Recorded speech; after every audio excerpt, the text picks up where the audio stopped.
Jason, and I'm here from A Course in Miracles. Not from A Course in Miracles, from Experiences in Channeling, but I do want to talk about A Course in Miracles a bit. And so nice to meet you, nice to see you again. In the background, you can see my site if you're interested. Please check it out. So, a ramble about absolutely nothing. That's exactly what this is. And why would anyone ramble about absolutely nothing? And that's a good question. I'm not quite sure. But what I'm coming on today to do is to figure out what's going on. So there's some weird energies today. There's usually kind of weird energies, but just it's a bit of a confusing energy. It's a peaceful energy, but there's something up in the air about it. So without further ado, let's start talking about absolutely nothing. Oh, hey Mike, how you doing? Welcome to my talk about absolutely nothing. So what I wanted to kind of talk about a little bit first is today. This is a poem that Bob Dylan wrote for Woody Guthrie, and it's on one of the bootleg recordings of the one that's right here, this bootleg recording, and he reads it, and it helped me through a lot of stuff through, in my life. It's about finding hope. And this I just want to read it. I'll just read it out. It sounds much better when Bob Dylan reads it, but I'll just read it anyway. So it's called Last Thoughts on Woody Guthrie. When your head gets twisted and your mind grows numb, when you think you're too old, too young, too smart, or too dumb, when you're lagging behind and losing your pace in a slow motion crawl of life's busy race. No matter what you're doing, if you start giving up, if the wine don't come to the top of your cup, if the wind's got you sideways with one hand holding on and the other starts slipping and the feeling is gone, and your train engine fire needs a new spark to catch it, and the wood's easy finding but you're lazy to fetch it, and your sidewalk starts curling and the street gets too long, and you start walking backwards, though you know it's wrong. And lonesome comes up as down goes the day, and tomorrow morning seems so far away, and you feel the reins from your pony are slipping, and your rope is a-sliding 'cause your hands are a-dripping, and your sun-decked desert and evergreen valleys turn to broken-down slums and trash-can alleys, and your skies cry water, and your drain pipes are pouring, and the lightnings are flashing, and the thunders are crashing, and the windows are rattling and breaking, and the rooftops are shaking, and your whole world's a-slamming and banging, and your minutes of sun turn to hours of storm, and to yourself you sometimes say, I never knew it was going to be this way. Why didn't they tell me the day I was born? And you start getting chills and you're jumping from sweat and you're looking for something you ain't quite found yet, and you're knee deep in the dark water with your hands in the air, and the whole world's a-watching with a window peak stare, and your good gal leaves and she's a long gone flying, and your heart feels sick like fish when they're frying, and your jackhammer falls from your hand to your feet, and you need it badly but it lays on the street. And your bell's banging loudly, but you can't hear its beat, and you think your ears might have been hurt, or your eyes turned filthy from the slight binding dirt. And you figured you failed in yesterday's rush when you were faked out and fooled while facing a 4 flush. And all the time you were holding 3 queens, and it's making you mad, it's making you mean, like in the middle of Life magazine, bouncing around in a pinball machine.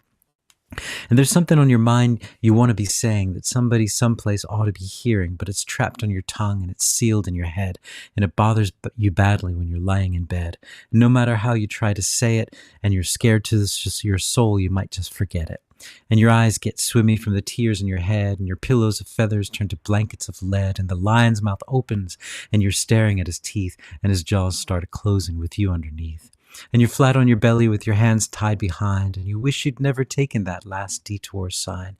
And you say to yourself, just what am I doing on this road I'm walking, on this trail I'm turning, on this curve I'm hanging, on this pathway I'm strolling, in this space I'm taking, in this air I'm inhaling? Am I mixed up too much? Am I mixed up too hard? Why am I walking? Where am I running? What am I saying? What am I knowing? On this guitar I'm playing, on this banjo I'm frailing, on this mandolin I'm strumming, on this song I'm singing, in the tune I'm humming, in the words I'm writing, in the words that I'm thinking, in this ocean of hours I'm all the time drinking. Who am I helping? What am I breaking? What am I giving? And what am I taking? But you try with your whole soul best never to think these thoughts, and never let those kind of thoughts gain ground or make your heart pound. But then again, you know when they're around, just waiting for a chance to slip and drop down, because sometimes you hear them when the nighttime comes creeping, and you fear that they might catch you sleeping. And you jump from your bed from that last chapter of dreaming, and you can't remember for the best of your thinking if that was you in the dream that was screaming. And you know that it's something special you're needing, and you know that there's no drug that'll do for the healing, and no liquor in the land to stop your brain from bleeding. And you need something special. Yeah, you need something special, all right. You need a fast-flying train or a tornado track to shoot you someplace and shoot you back. You need a cyclone wind on a steam engine howler that's been banging and booming and blowing forever, that knows your troubles 100 times over. You need a Greyhound bus that don't bar no race, that won't laugh at your looks, your voice, or your face, and by any number of bets in the book will be rolling long after the bubblegum craze. You'll need something to open up a new door, to show you something you've seen before but overlooked 100 times or more. You need something to open your eyes. You need something to make it known that it's you and no one else that owns that spot that you're standing, that space that you're sitting, that the world ain't got you beat, that it ain't got you licked. It can't get you crazy no matter how many times you get kicked. You need something special, all right. You need something special to give you hope. But hope's just a word that maybe you've said or maybe you've heard on some windy corner round a wide-angle curve. But that's what you need, man, and you need it bad. And your trouble is you know it too good, because you look and you start getting the chills because you can't find it on a dollar bill. And it ain't on Macy's windows still. And it ain't on no rich kids road map. And it ain't on no fat kids fraternity house. And it ain't made in no Hollywood wheat germ. And it ain't on that dim lit stage with that half-wit comedian on it, ranting and raving and taking your money, and you think it's funny.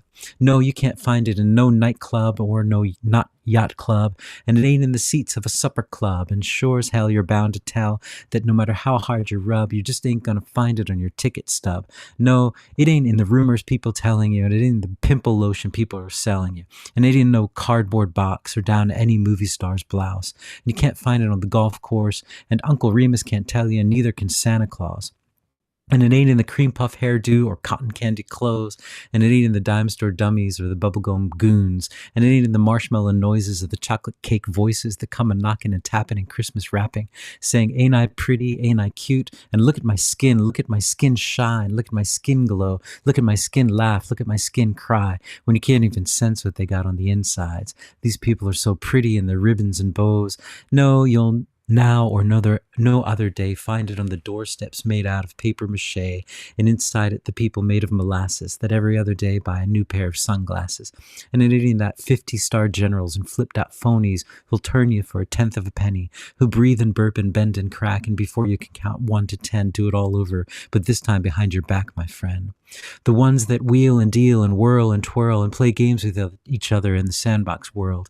And you can't find it either in no talent fools that run around gallant and make all the rules for the ones that got talent. And it ain't in the ones that ain't got any talent but think they do and think they're fooling you. The ones who jump on the wagon just for a while because they know it's in style to get their kicks, get out of it quick, make all kinds of money and chicks. And so you tell yourself and you throw down your hat saying, Christ, do I gotta be like that? Ain't there no one here that knows where I'm at? Ain't there no one here that knows how I feel? Good God almighty, that stuff ain't real. Nah, but that ain't your game.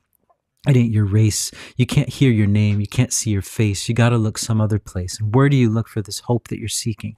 Where do you look for this lamp that's burning? Where do you look for this oil well gushing? Where do you look for this candle that's glowing? Where do you look for this hope that you know is there and out there somewhere? And your feet can only walk down 2 kinds of roads. And your eyes can only look through 2 kinds of windows. Your nose can only smell 2 kinds of hallways. You can touch and twist and turn 2 kinds of doorknobs. You can either go to the church of your choice or you can go to Brooklyn State Hospital. You'll find God in the church of your choice. You'll find Woody Guthrie in Brooklyn State Hospital. And though it's only my opinion, I may be right or wrong, you'll find them both in the Grand Canyon at sundown. So anyway, I just wanted to share that because it's very it's very intense, and it's what's gotten me through most of my life. this poem. So thanks, Bob Dylan.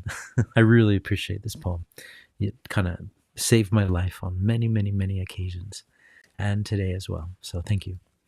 So get all emotional with that poem. So yeah, but it's about hope. I mean, we're all looking for hope. And we're all looking for it in all the wrong places, I imagine. Sometimes we're looking for it the right place, but in the end, yeah, the hope's inside. That's the only place you're ever going to find it.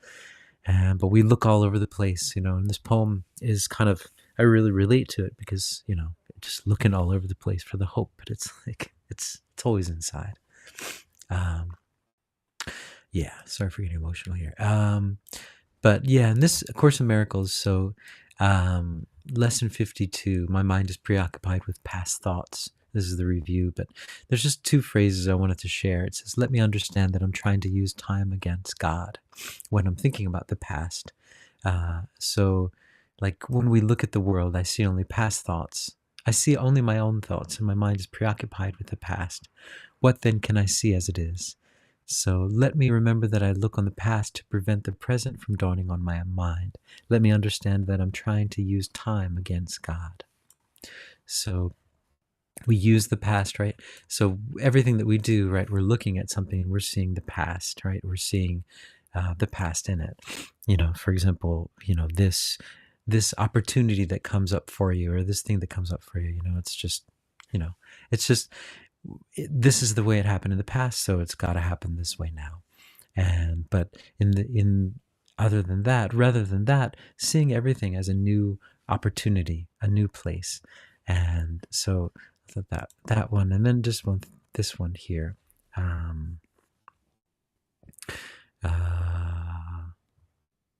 I see nothing as it is now. If I see nothing as it is now, it can be truly said that I see nothing. I can only see what is now. The choice is not whether to see the past or the present. The choice is merely whether to see or not. And I like that as well. It's not about looking at the past or the present. It's do you want to see or do you not want to see? And then we get to do you want to choose fear or do you want to choose love? And so that's where I'm kind of at today with all of this ramble, is that I've been, again, going down, I wouldn't call them rabbit holes, but just holes in logic and the way that the world is working at the moment. And so one of the story constructs, that the way that I was looking at everything that's happening in our world at this moment, has kind of disintegrated a bit, and it's kind of taken the what's the word, pulled the carpet underneath me. And so again, I'm kind of disillusioned, and I don't know where everything is. And I know that in the end, God has a plan for everything, and that we're just on this planet, moving through our experiences here. But it's just when you hold on to one way of looking at the world for a while, and then all of a sudden the wool gets pulled under, the rug gets pulled off from underneath you, you kind of say, oh my goodness, like what's going on? And so when that happens, I always go back to Bob Dylan's Last Thoughts on Woody Guthrie, because it just helps me through a lot of stuff. So anyway, that's my ramble about absolutely nothing today. But I hope you enjoyed that poem. And it's really, I think if you listen to Bob Dylan saying it, it's much, much better. It's amazing. It's one of his, when he was younger, and he still has that young kind of sandpapery voice, but it's still, it's such an amazing reading. And it's on one of the bootleg recordings, but if you just look it up, you'll find it. But I definitely recommend that. But yeah, so I just wanted to, maybe I'll just go into a quick channeling about everything at the moment. So here we go. I'll just do that. Live channeling. Oh, hey, Laura. All right, so we got Laura and Mike in the house. All right, so here we go.